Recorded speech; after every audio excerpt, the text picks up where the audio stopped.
bienvenido, qué bueno que estás aquí hoy. Y vamos a empezar con la palabra del Señor, terminando esta serie que le titulamos o le pusimos por nombre Enojado con Dios. Y tenemos 3 semanas hablando del profeta Habacuc, el profeta que habla en nombre del pueblo hacia Dios. Y es un profeta un poco atrevido porque le hace preguntas a Dios, le muestra su inconformidad, le muestra y le dice, le hace preguntas que muy seguramente tú le has hecho a Dios, preguntas como, ¿por qué permites esto?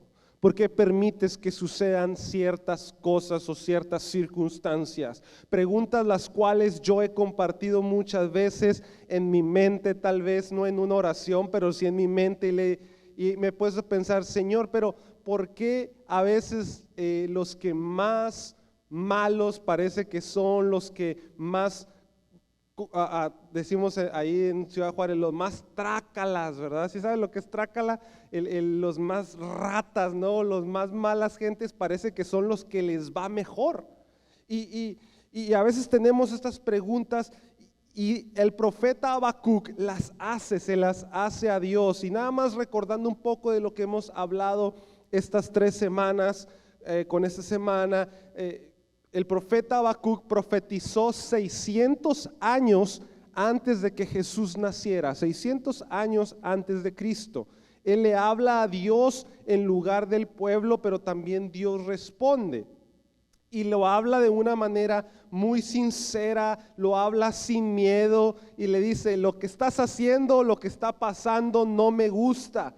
Parece que lo que está sucediendo alrededor no es justo, no me gusta lo que está sucediendo. A veces yo me he sentido de esa forma, lo que sucede a mi alrededor no me gusta cómo está sucediendo. ¿A alguien le ha pasado de pronto así? Que lo que estoy viviendo pues no me gusta, y uno le pregunta a Dios, ¿por qué? ¿No? Y vimos en el capítulo 1 de Habacuc que él se pone en una posición que muchos de nosotros estamos, cuestionándose a él mismo y cuestionando a Dios, ¿por qué lo que mis ojos están viendo es diferente a lo que mi corazón cree?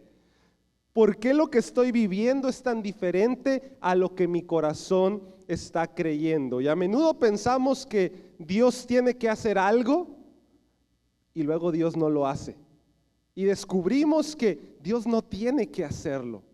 Dios lo hace por su amor a su pueblo. Dios hace cosas por amor a ti, pero Él no tiene que hacer lo que tú y yo le pedimos. Y descubrimos a través de Habacuc que muchos de nosotros estamos enojados por Dios, no porque Dios sea malo, sino porque Dios no hizo lo que nosotros queríamos que Él hiciera. ¿Te acuerdas lo que significaba Habacuc? Habacuc significa aferrarse y luchar. Entonces luchamos con nuestras preguntas diciéndole a Dios, ¿por qué sucede esto? Pero también nos aferramos a lo que Dios es. Eso lo aprendimos en el capítulo 1. En el capítulo 2 aprendimos a esperar. ¿Sí? Hacer preguntas es difícil, pero esperar es más complicado. Esperar, en la espera hay sorpresas. Por ejemplo, cuando tienes preguntas, Dios responde, pero las respuestas que por lo general Dios da no es la respuesta que yo esperaba. Habacuc le dice a Dios, ¿hasta cuándo vas a permitir que los malos prosperen? Y Dios le responde, ¿te acuerdas? Y Dios le responde y le dice, voy a hacer algo maravilloso. Y Habacuc dice, wow. Y lo maravilloso que voy a hacer es que voy a levantar a tus enemigos y te van a destruir. Y Habacuc dice, oye, ya me confundí. Si antes estaba confundido por lo que estaba viviendo, ahora estoy más confundido. Y hablamos acerca que en la espera sucede algo que lo llamamos la crisis de creencia. ¿Te acuerdas? Que muchas veces hay una crisis de creencia donde tenemos que aprender a esperar en medio de la crisis, en lugar de renunciar. Aprendimos que ser cristiano no es la ausencia de problemas, sino es tener a dónde ir cuando tenemos problemas. Aprendimos que muchas veces la respuesta de Dios no es la que yo espero, porque cuando Dios responde, muchas veces yo tengo que renunciar a ciertas cosas. Yo le digo a Dios, ¿por qué estás permitiendo esta calamidad en mi vida? Bendíceme. Y Dios dice, deja este pecado. Y uno dice, ay, ya no me gustó. Entonces, a veces cuando Dios te responde, no te gusta la respuesta y empezamos como que a argumentar ahí con Dios y aprendimos entonces esto. Dios le dice a Habacuc, no te preocupes, la promesa de restauración va a llegar, pero tienes que esperarla con paciencia. Aprendimos en el capítulo 2 que la espera requiere paciencia y a veces la espera requiere incomodidad, como un embarazo. ¿Te acuerdas que hablamos de esto? Esperas 9 meses, pero esos 9 meses no son de flores, no son de comodidad, es una incomodidad. Y mientras más se acerca la promesa de vida, mientras más se acercan los 9 meses a nacer el bebé, más incómoda está la mujer. Más incómoda está la mujer.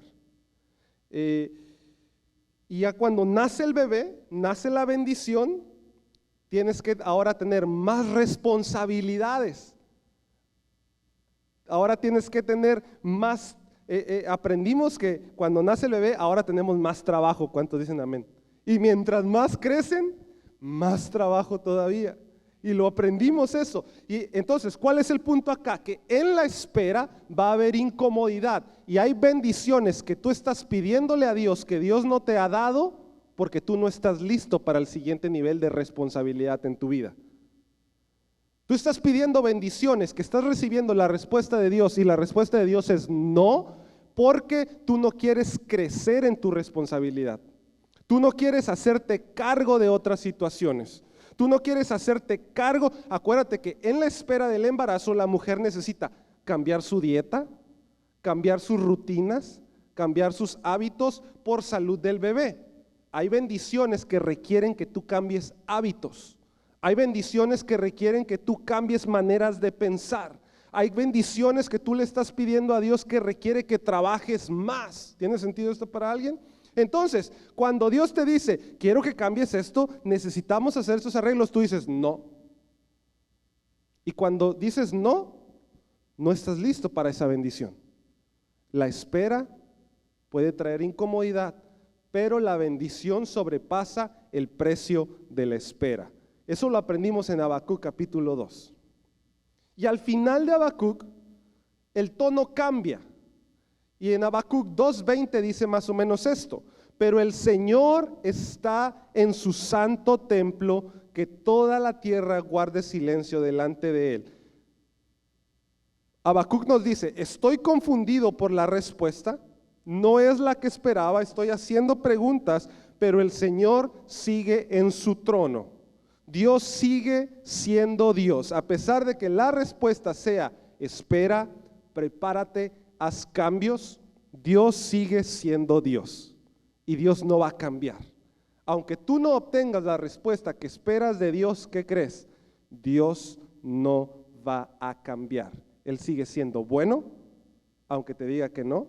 Él sigue siendo justo, aunque muchas veces nos diga que no. Él sigue siendo eterno, Él sigue siendo maravilloso y a eso nos aferramos, aunque si la respuesta tarda, yo voy a esperar confiado y voy a decir, Señor, yo espero en ti. Y el tono empieza a cambiar y hoy vamos a hablar acerca de ver el mover de Dios en Habacuc capítulo 3, porque ¿cuántos quieren que Dios se mueva en sus vidas? A pesar de la espera, a pesar del sufrimiento, queremos que Dios se mueva en nuestra vida. Y vamos a comenzar con Habacuc capítulo 3 versículo 1, donde Habacuc nos sugiere un reinicio. Di conmigo, reinicio. A veces pasamos el versículo 1 de Habacuc de largo y lo pasamos, pero hay algo que quiero que pongas atención y vamos a tomar esto como ancla en estos minutos.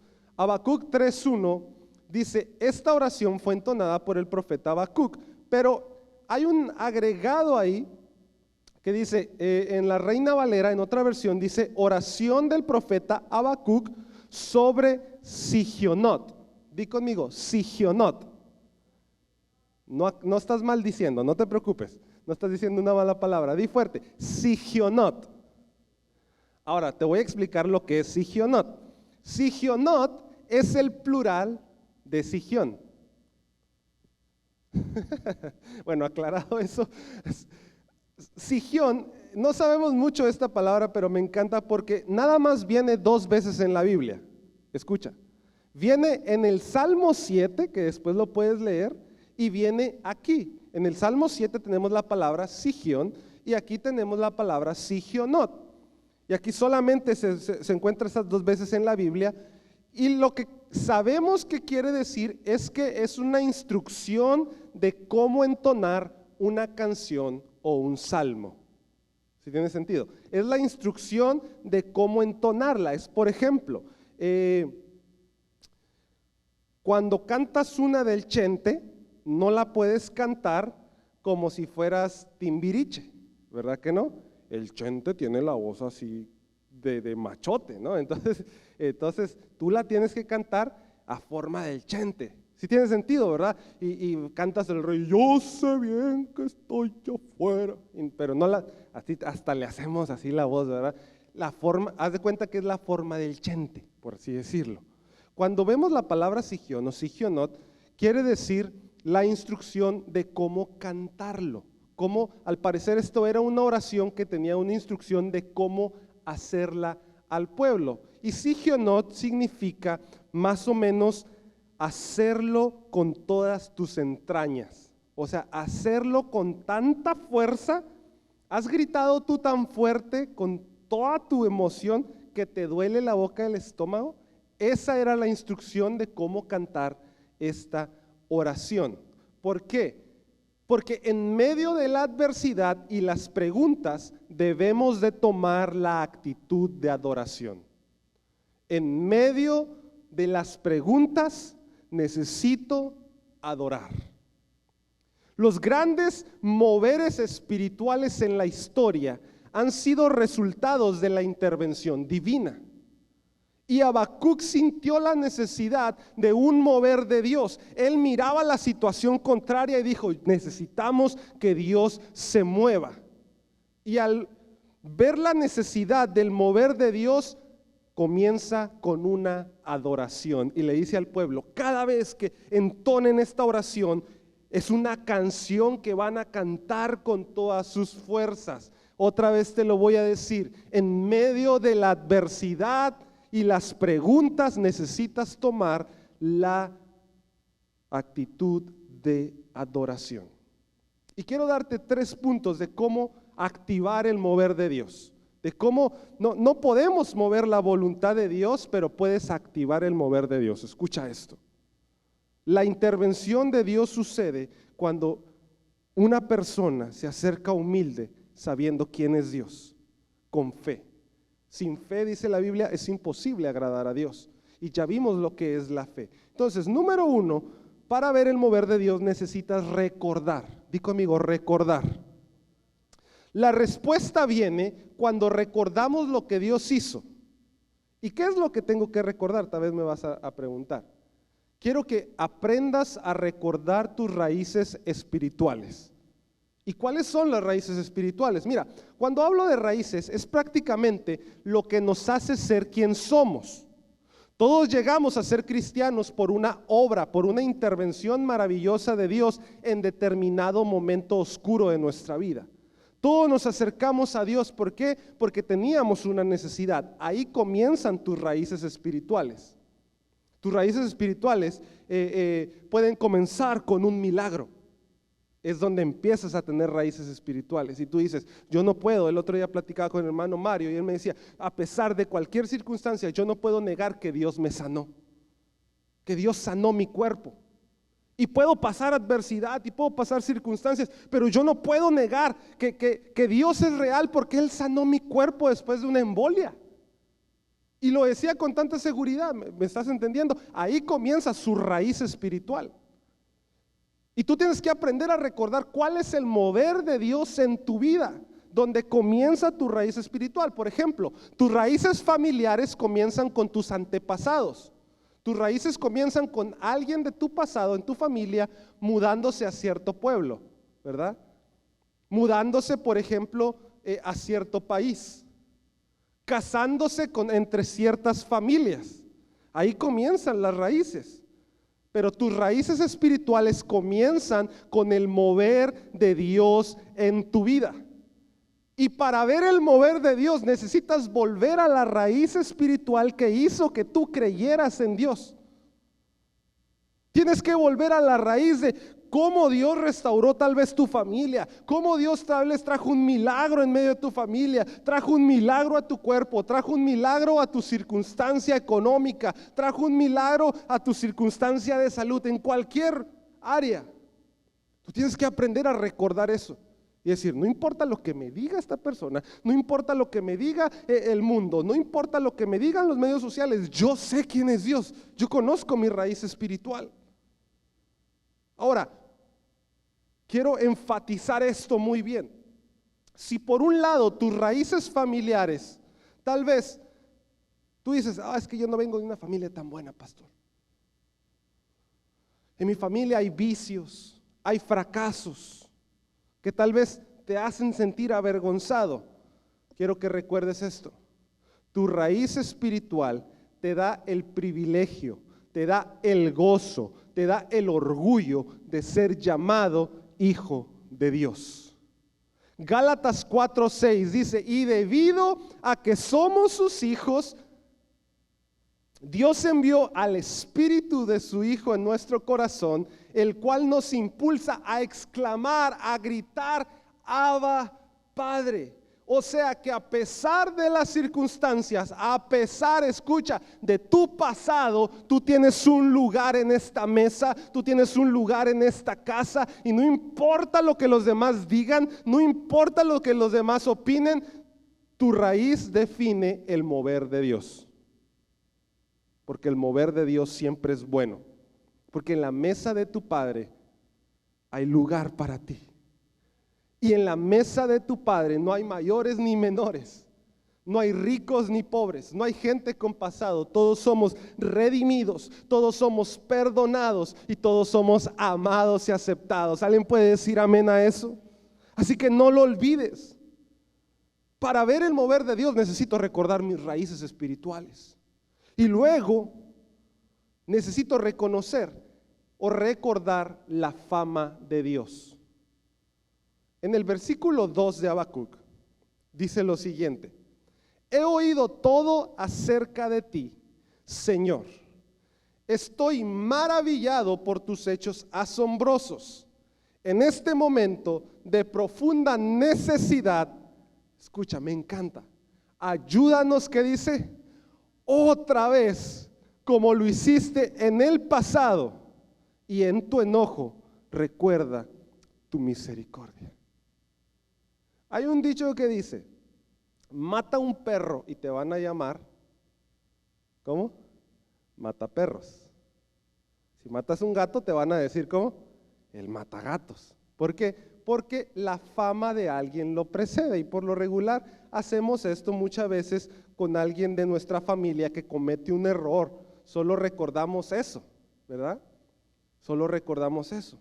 Me da mucha risa como ahora en el Mundial Memo Ochoa tapa un gol y todos hasta le hicimos memes y San Memo, no voy a hacer San Memo, y estábamos todos emocionados por por Memo Ochoa que tapó ese gol, y decíamos, este es nuestro portero. Ni ganaron y ya creíamos que íbamos a ganar el Mundial nosotros los mexicanos. Estábamos bien emocionados por eso. Viene el juego contra Argentina, le meten 2 goles a Memo y se nos cayó del altar. Y decimos, no, ese portero, yo no sé para qué lo llevan. Oye, perder contra Argentina 2-0 no es perder, discúlpame.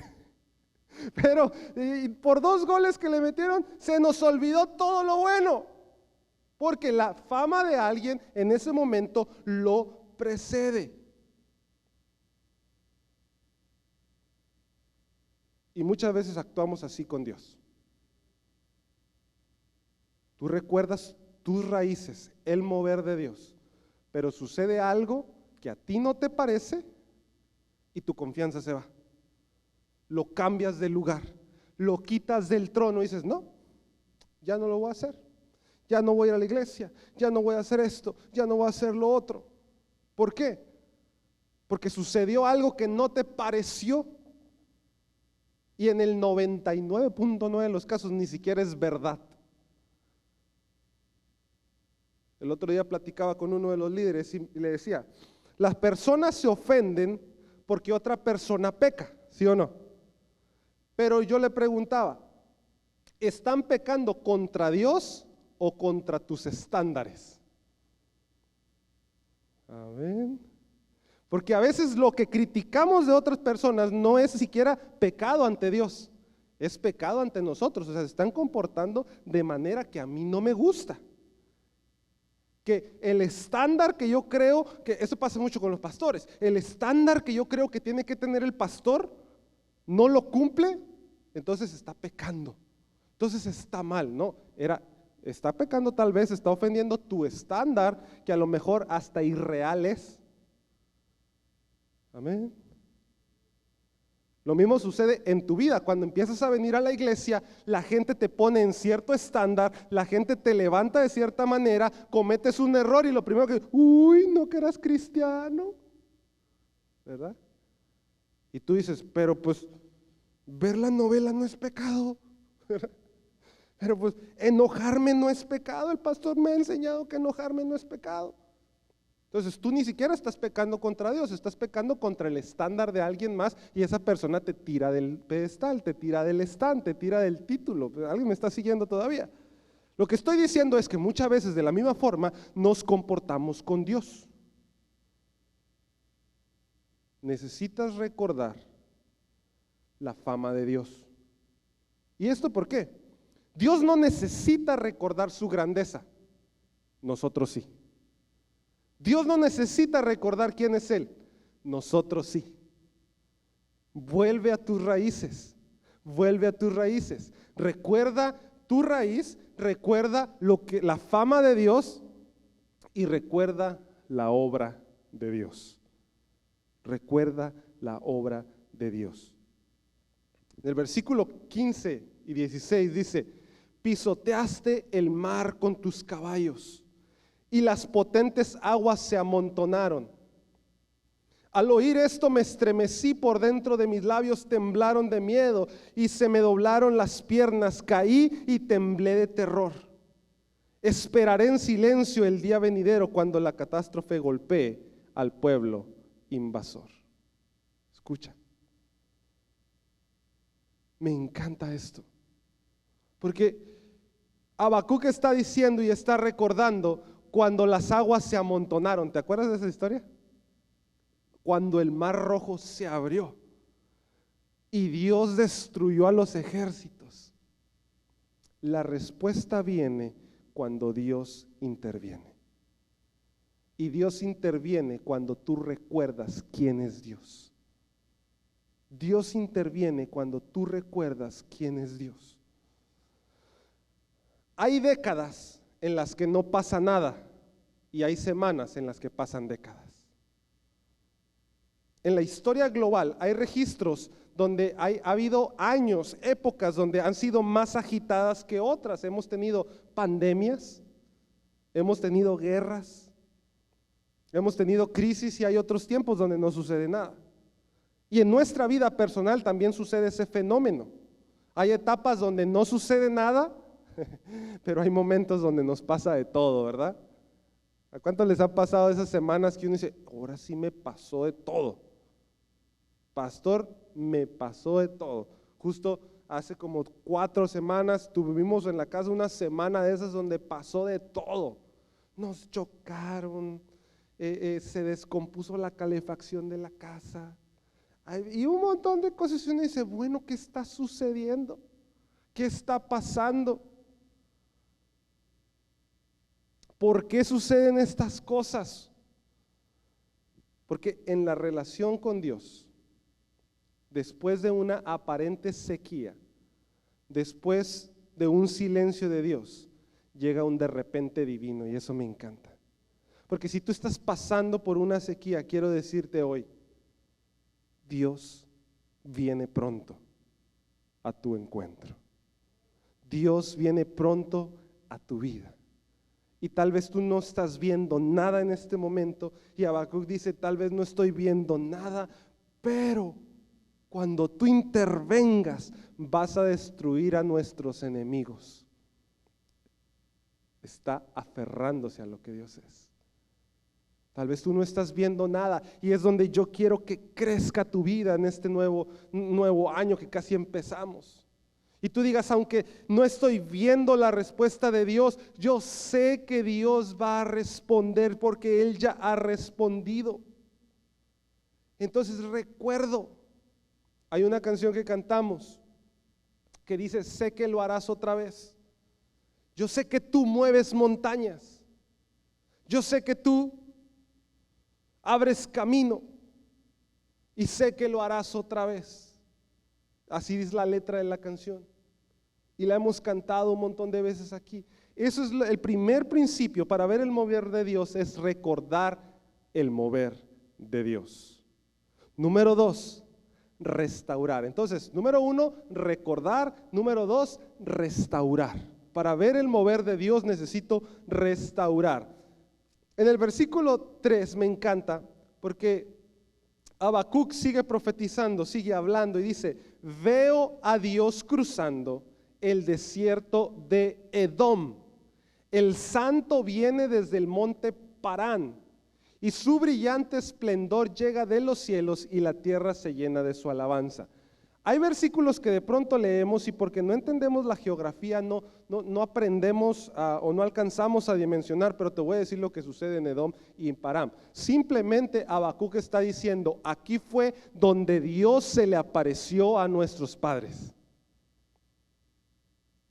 en el monte Sinaí. Esos lugares están en el monte del Sinaí. ¿Y qué sucede en el monte de Sinaí? Dios le da las tablas de la ley al pueblo, Dios se le aparece a Moisés, ¿estás conmigo? Dios es donde se presenta y necesito entonces empezar a restaurar mis lugares de encuentro. Los lugares donde Dios se apareció a mi vida son los lugares que necesito frecuentar. Y eso es una actitud natural en nosotros, porque solemos frecuentar lugares donde sabemos que sirven buena comida. ¿Sí o no? Hay a veces restaurantes que visitamos donde son tal vez franquicias, pero tenemos alguna locación favorita porque decimos, es que como que acá hacen mejor el pan, como que acá sirven mejor la sopa, como que acá sirven mejor esto. Y sueles frecuentar esos lugares. Aquí me gusta más porque tal vez la música la ponen más despacio. Acá me gusta más porque tratan mejor a los niños. Acá me gusta más porque es un ambiente familiar. Y frecuentamos esos lugares, pero en la vida nos alejamos de los lugares donde Dios se nos presentó porque aparecen dificultades. Dificultades que tendríamos aunque estuvieras fuera de Dios. Alguien necesita escuchar esto. Las dificultades que estás pasando el día de hoy ibas a pasarlas aunque no te hubieras hecho cristiano.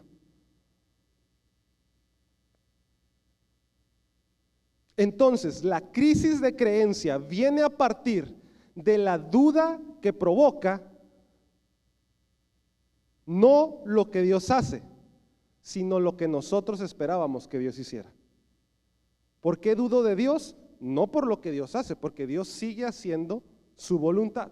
Acuérdate, muchas veces tú estás orando, Señor, haz mi voluntad, no la tuya.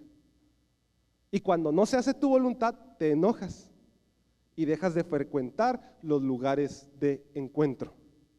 Mucha gente se ha ido de la iglesia porque no se hizo su voluntad. Mucha gente se ha enojado conmigo como pastor porque no se hizo su voluntad. Y no funcionan así las cosas. Imagínate que tus hijos te controlaran a ti. ¿Cómo estaría tu casa? Que tus hijos controlaran las finanzas. Papá, no vas a gastar como tú dices que vas a gastar como yo digo que nos conviene gastar. ¿Tú qué dices? Es ridículo, ¿verdad? Suena como no vamos a comprar puros Captain Crunch. No podemos alimentarnos de eso, ¿verdad? No vamos a comprar puro Choco Crispies. Eso no es un súper, eso no es un mandado, no podemos hacer las cosas. Y tus hijos, ¿qué dicen? Pues entonces tú no me amas, tú no me quieres. ¿Cuántos les han dicho así los niños? Tú no me quieres. ¿Y por qué no te quiero? Porque no me compras estos dulces. Amén. Y ya no te quiero. Perfecto. Y muchas veces estamos así con Dios. Ya no voy a la iglesia. ¿Por qué? Porque el pastor no me visita. No se puede, no es así. Ya no voy a la iglesia. ¿Por qué? Porque Mayrén no me saludó. No se puede, no es así. Ya no voy a ir a la iglesia. ¿Por qué? Porque Dios no me bendijo con $1,000,000. Ni siquiera sabes qué hacer con $1,000,000. No podemos administrar a veces $500 a la semana y queremos administrar $1,000,000. Aunque nadie diga amén. Aunque nadie diga amén. Y nos alejamos de los lugares de encuentro con Dios. Nos alejamos de eso. Entonces la crisis, las dudas no vienen por lo que Dios hace. Tu enojo no viene por lo que Dios o las personas hacen. Tu enojo viene, tu desilusión viene, tu amargura viene por lo que tú creías o pensabas que otros debían hacer o que Dios debía hacer. Dios está hablándonos hoy. Tengamos cuidado con eso. Debemos restaurar los encuentros con Dios, restaurar los altares donde Él ya nos habló. Me encanta cuando el profeta Isaías, ante los profetas o sirvientes de Baal, del Dios falso, 450 sacerdotes de Baal están ahí y levantan un altar, porque ni siquiera Baal tenía altar en ese monte, pero dice que Isaías restaura el altar porque estaba en ruinas. Cuando tú te vas, escucha, lejos de Dios, a levantarle altar a alguien más, tienes que trabajar el doble o el triple, porque estás levantando altares, opiniones, lugares de adoración que ni siquiera existían en tu vida, y requiere más esfuerzo. Pero cuando vienes a Dios y simplemente dices, necesito restaurar el altar que ya tenía aquí, ya tenías un lugar de encuentro, ya tenías un lugar de adoración, necesitas restaurar tu oración, necesitas restaurar, algunos de ustedes necesitan restaurar su lectura bíblica, algunos de ustedes necesitan restaurar su comunión con los hermanos de la iglesia, algunos de ustedes necesitan restaurar su amor propio, algunos de ustedes necesitan restaurar su manera de pensar. Y necesitas volver a los encuentros con Dios. Esto me funcionó, vuelvo a orar. Esto me funcionó, vuelvo a leer la Biblia. Esto me funcionó, vuelvo a escuchar música cristiana. Esto me funcionó, vuelvo a conectarme a la oración. Vuelvo a venir a los discipulados. Tienes que buscar tus lugares de encuentro, restaurar. Entonces es recordar y restaurar. Y número 3, adorar. Adorar. Adorar. En el versículo 17 de Habacuc, capítulo 3, Habacuc escribe un poema. Y esos versículos son muy especiales para mí porque son de los primeros que mi mamá me hizo aprenderme. Y son versículos que están muy grabados en mi corazón. Y me acuerdo muy bien cómo me los explicó mi mamá. Y hoy quiero explicarlos para ti. Es un poema que el profeta Habacuc escribe. Y él dice, aunque en las higueras no florezcan, y aunque no haya uvas en las vides, aunque se pierda la cosecha de olivo, y los campos queden vacíos y no den fruto, aunque los rebaños mueran en los campos, y los establos estén vacíos. Mira el versículo 18, él dice, aún así me alegraré en el Señor, me gozaré en el Dios de mi salvación. ¿No te encanta? Es un poema hermoso. Es un poema maravilloso. Lee ese versículo conmigo, el 18, dilo fuerte. Aún así me alegraré en el Señor, me gozaré en el Dios de mi salvación. El profeta prácticamente dice, van a venir cosas malas, van a venir calamidades, van a caer cosas malas, voy a pasar por cosas negativas. Mamá me decía, vas a crecer y vas a tener problemas. Y yo no, entonces no quiero crecer. Y me decía, vas a crecer y vas a enfrentar retos. Vas a crecer y vas a pasar escasez económica, problemas financieros.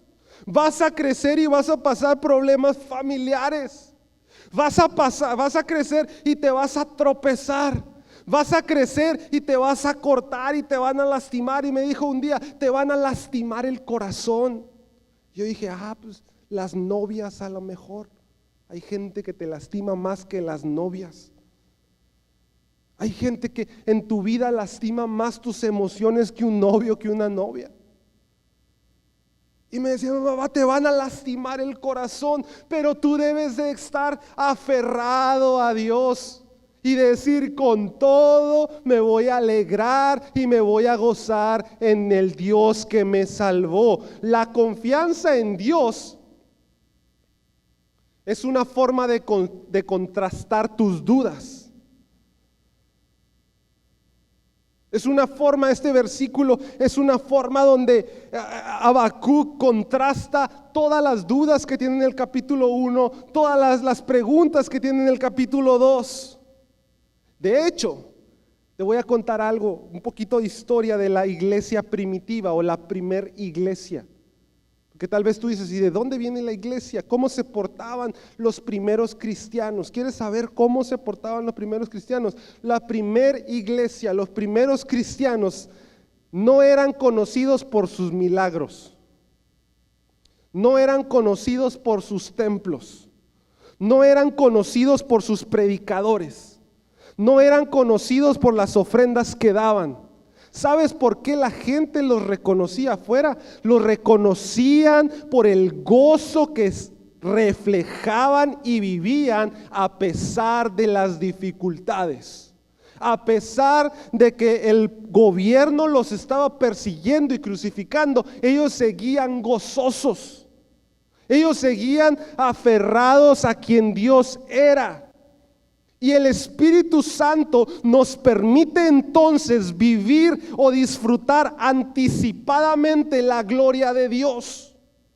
El reino de Dios, cuando tú escuchas el reino de Dios, el reino de Dios, ¿qué es el reino de Dios? El reino de Dios es un pedazo de cielo que vas a vivir, pero ¿cómo? A través de la fe, a través de la confianza, a través del gozo, a través de la paz, a través del amor. Ese es el pedazo de cielo que tienes que aprender a vivir a pesar de las dificultades, a pesar que no haya dinero en la cartera, yo tengo paz, a pesar de que hay enfermedad, yo tengo gozo, a pesar que hay dificultades familiares, yo sigo aferrado a que Dios es un Dios de promesas, y si la promesa tarda, pronto llegará. Entonces espero con paciencia.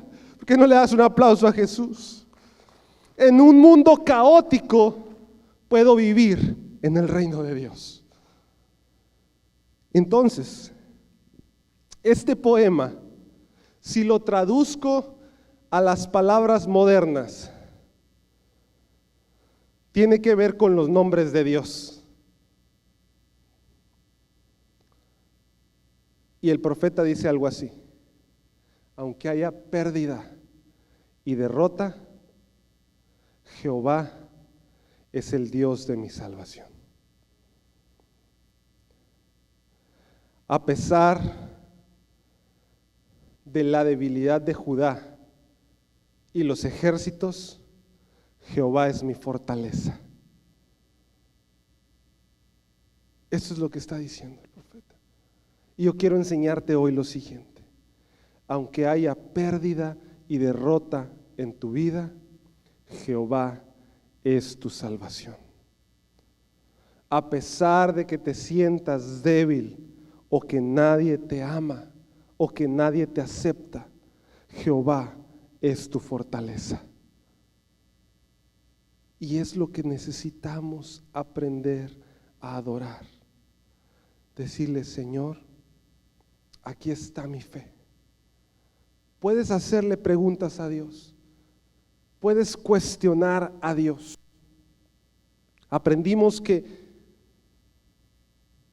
creo firmemente que Dios prefiere que le grites a Él a que te alejes de Él.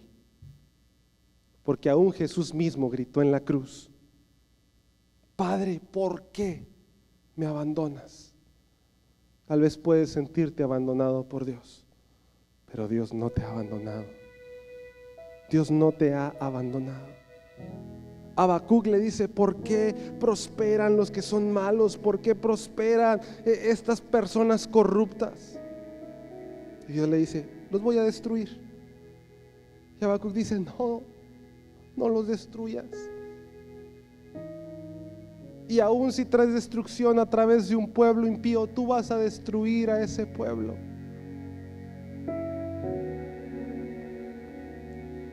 Porque a pesar de las circunstancias, Dios puede cambiar tus circunstancias. Dios puede cambiar tus circunstancias.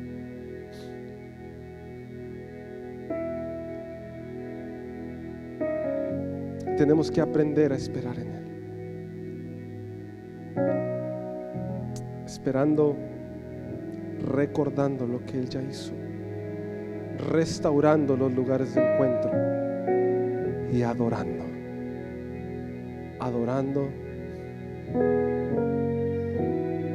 en medio de cualquier necesidad.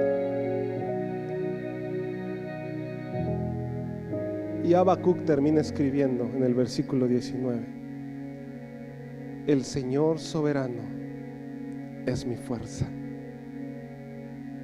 Él me da pie firme como al venado, capaz de pisar sobre las alturas. Ponte de pie. Este versículo es una alusión a un salmo que dice: como el ciervo brama por las corrientes de las aguas, así clama por mí, así clama mi alma por ti, oh Dios del agua. Esta es una promesa para ti. Dice: el Señor soberano es tu fuerza. Y el agua, el descanso que estás buscando, el descanso que estás anhelando, la bendición que estás buscando, Él te va a dar la fortaleza para tomarla. Hay un versículo en la Biblia que dice: Él prepara mis manos para la batalla, a tal punto que puedo tomar con mis manos el arco de bronce. No sé si tú has tenido la experiencia de disparar con un arco. Los arcos modernos están hechos de fibra de carbono. Tienes que tener un control total, pero un arco de bronce requería fuerza y control.